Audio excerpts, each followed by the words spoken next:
Hola a todos, bienvenidos a esta segunda charla de temas relacionados con el área de emergencias veterinarias. El día de hoy vamos a hablar sobre lo que es anemia en perros y gatos y para esto otra vez con nosotros está el doctor John. Doctor John. Hola Giovanna, ¿qué tal? Sí, de hecho hoy vamos a hablar lo que es la anemia, que son situaciones de emergencia muy común en la práctica veterinaria. Ocurre tanto en perros como en gatos. Vamos a ver un poco la manera ordenada de cómo abordarlos, ¿no? Sí, bueno, entonces para esto vamos a abordar lo que son 4 preguntas y bueno, vamos a empezar con la primera. En este caso es, ¿cómo abordamos un paciente con anemia? Bueno, para poder abordar de una manera adecuada a un paciente con anemia, lo que tenemos que hacer es primero clasificar el tipo de anemia que tiene. Para esto vamos a graduar primeramente la severidad, o sea, si es que es leve, si es que es moderado, si es que está severo, ¿no? Determinar si la médula ósea está respondiendo a esta pérdida de glóbulos rojos y también el tipo de anemia, o sea, la causa, si es una anemia de hemólisis, si es hemólisis, es por intoxicación, es por una infección, es de causa primaria, ¿no? Si es que es por una pérdida, es por hemorragias, por qué sería, ¿no? Para evaluar la severidad podemos utilizar el hematocrito, ¿no? Nosotros utilizamos estos valores en los cuales se considera leve de 30 a 37% en el perro, moderado de 20 a 29%, severo de 13 a 19% y muy severo menor a 13%. También podemos ver ahí los valores que están para los gatos, también, ¿no? Respecto al hematocrito. En segunda instancia, lo que tenemos que ver es si la médula ósea está respondiendo a esta pérdida de glóbulos rojos. Si es que responde, se considera que es regenerativa y si es que no lo hace, se considera que es no regenerativo. Para esto, en el caso de las anemias regenerativas, son caracterizadas por instauraciones agudas y si es que son hiperagudas, también llegan a desarrollar regeneración, pero unos días posterior. Podemos tener como ejemplo las hemorragias, ¿no? Las anemias hemolíticas inmunomediadas de tipo intravascular, que ocasionan una lisis muy acelerada ¿no? de estos glóbulos rojos y que no le da tiempo, como quien dice, a la médula ósea de responder, ¿no? Y recién pasado unos 3, 4 o hasta 5 días, recién la médula ósea comienza a reponerlo y se convierte en una anemia de tipo regenerativo, ¿no? Mientras que la anemia no regenerativa está más relacionada a procesos crónicos, ¿no? Como por ejemplo una inflamación crónica, ¿no? Que podría ser por una neoplasia, por decirlo así, ¿no? Una enfermedad renal, que es lo más común en realidad, una enfermedad renal crónica que esté teniendo ya problemas en la síntesis de eritropoyetina, lo cual te va a generar que la tasa de reposición de glóbulos rojos sea muy lenta, ¿no? O a veces hasta nula, ¿no? Enfermedades hepáticas, también de índole de causa crónica, ¿no? Hipotiroidismo también son enfermedades que te suelen causar este tipo de problemas. Y en tercera instancia tenemos que ver el tipo de anemia.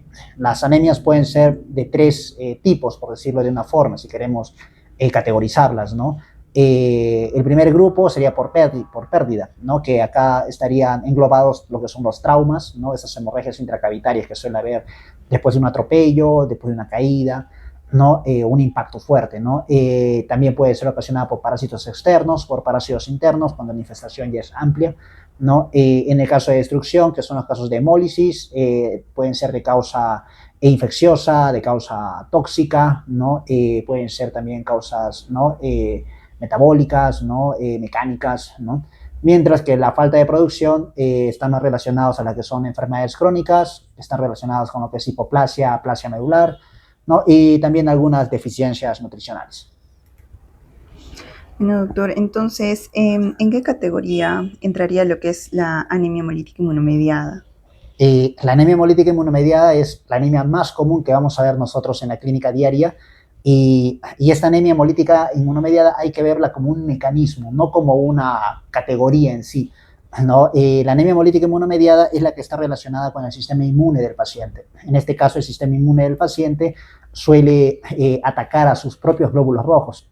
Puede ser de causa primaria o estimulada por otro agente, ¿no? El tipo de anemia hemolítica que vamos a encontrar más comúnmente son las infecciosas y las tóxicas, ¿no? En las infecciosas, estos agentes, ya sean hemoparásitos, bacterias, pueden ocasionar una lisis directa del glóbulo rojo, ¿no? O también pueden hacer como una reacción cruzada, ¿no? Que haga que el sistema inmune del paciente se confunda y de alguna manera ataque a los propios glóbulos rojos de ese paciente, de ese individuo, ¿no? En la anemia hemolítica de causa tóxica, ¿no? Lo que sucede es una oxidación de la hemoglobina y la membrana del eritrocito, lo cual va a ocasionar que al final este glóbulo rojo se rompa, ¿no?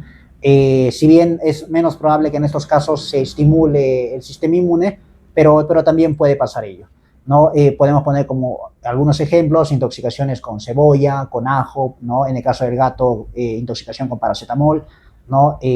Esto es también menos frecuente, pero también por algunos metales, ¿no? Como el plomo, ¿no? Otras causas que son mucho menos probables en realidad serían las causas mecánicas.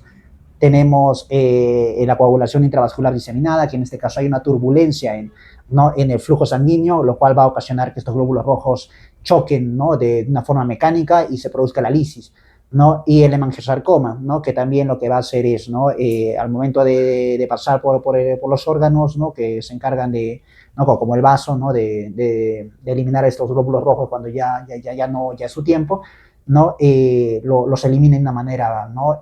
Más acelerada, ¿no? En los defectos metabólicos también es muy poco probable en realidad, pero también en casos de bajo fósforo te pueden ocasionar ese tipo de problemas. Bueno, como ya tenemos ahora identificado los tipos de anemia hemolítica, ahora nos vamos a cómo se van a destruir. Como les dije, estos agentes pueden ocasionar una reacción inmunomediada, como también pueda que no.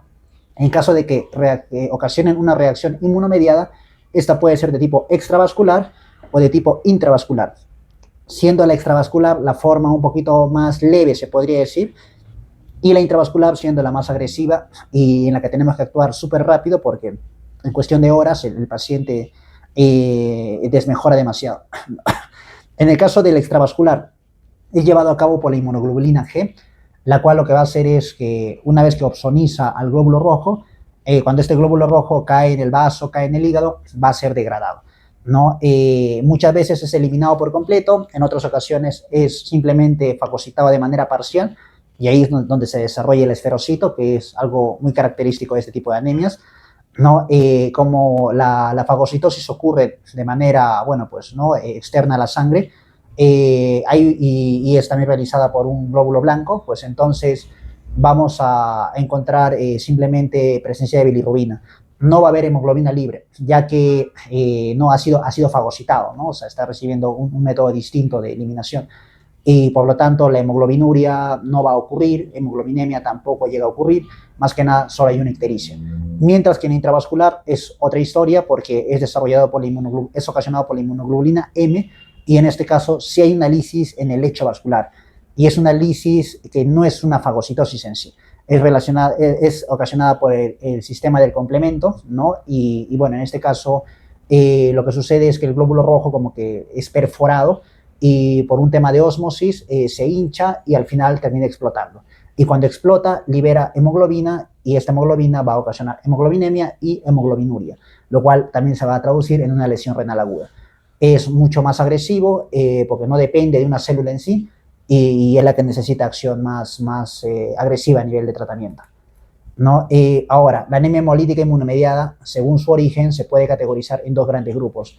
Una es la hemolítica primaria, en la cual el diagnóstico se hace por exclusión, quiere decir que todas las pruebas nos salen negativas, ¿no? E incluso la historia del paciente no apunta a una causa, como digamos presencia de ectoparásitos, ¿no?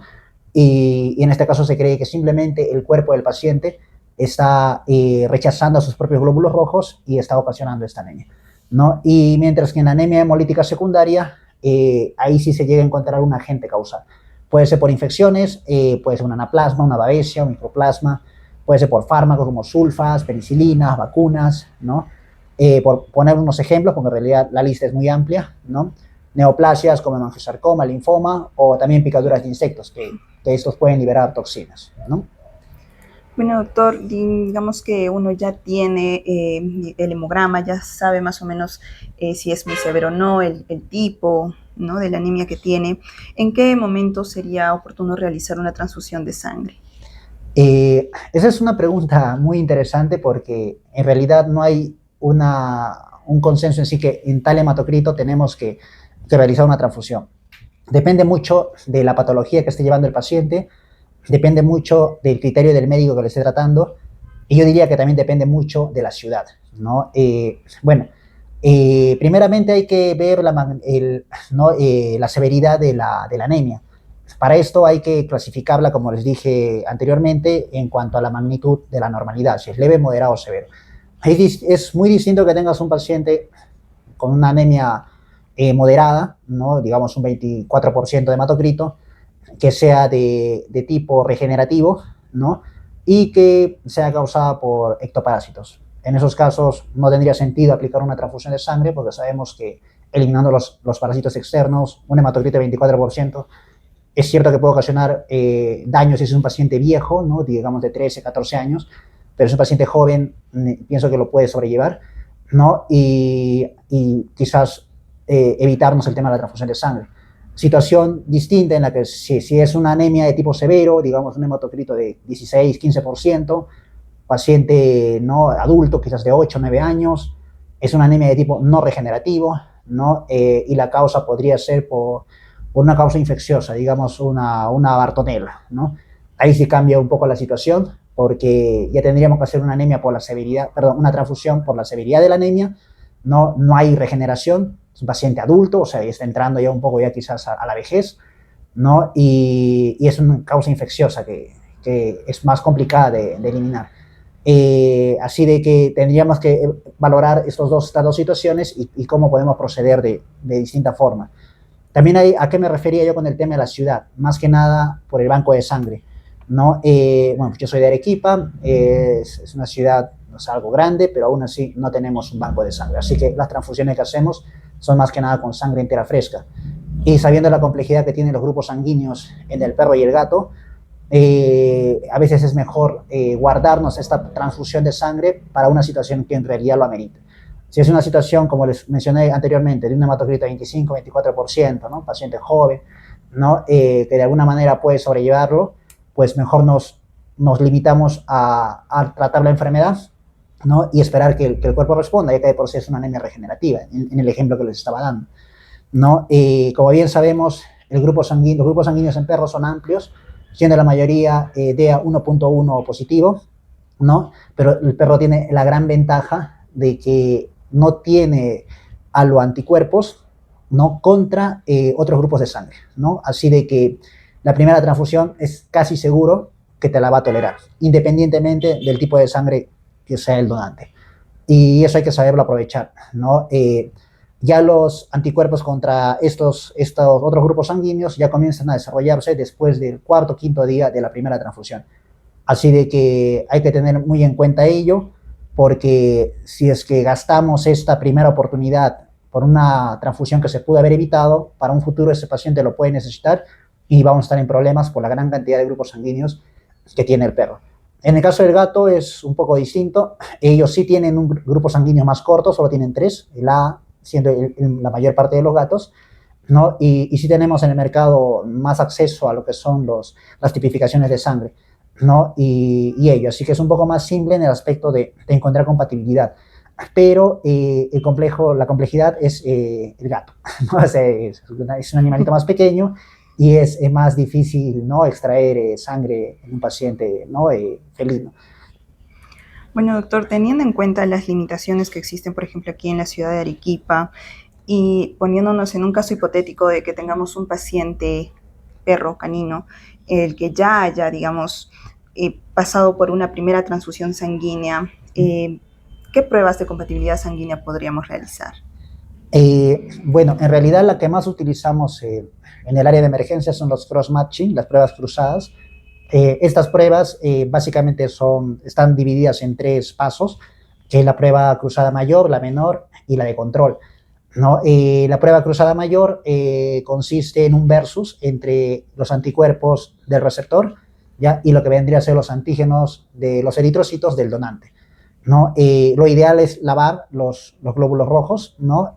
Para que sea una conexión más directa, pero bueno, a veces en el ámbito de emergencia es un poco difícil hacer ello, así que la reacción es más directa entre el plasma y la sangre entera del donante, ¿no? Mientras que en la menor es lo contrario, ¿no? Ahí los antígenos son del receptor, ¿no? Eritrocitarios del receptor y los anticuerpos están en el donante, ¿no? Y si nos sale la prueba cruzada mayor positiva, pues no es un candidato para una transfusión de sangre, ¿no? Si es que no sale una prueba cruzada menor positiva, pero una mayor negativa, eh, hay que tener mucho cuidado en la transfusión, pero se puede realizar, ¿no?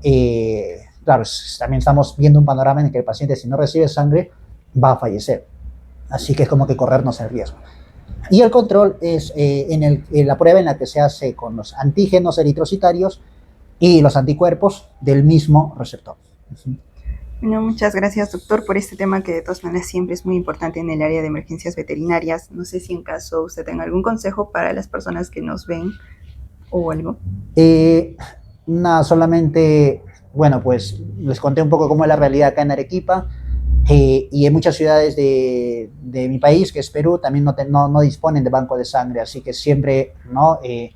Un poco como que pensemos muy bien cuándo vamos a hacer la transfusión de sangre, hay que clasificar bien la anemia para de esa forma utilizarlo en el mejor momento la transfusión de sangre, ¿no? Ya que ese paciente lo puede necesitar en un futuro, ¿no? Y si hacemos la transfusión de sangre, siempre tratar de reponer la mayor cantidad posible del hematocrito, ¿no? He visto pacientes que le han hecho una transfusión previa, ¿no?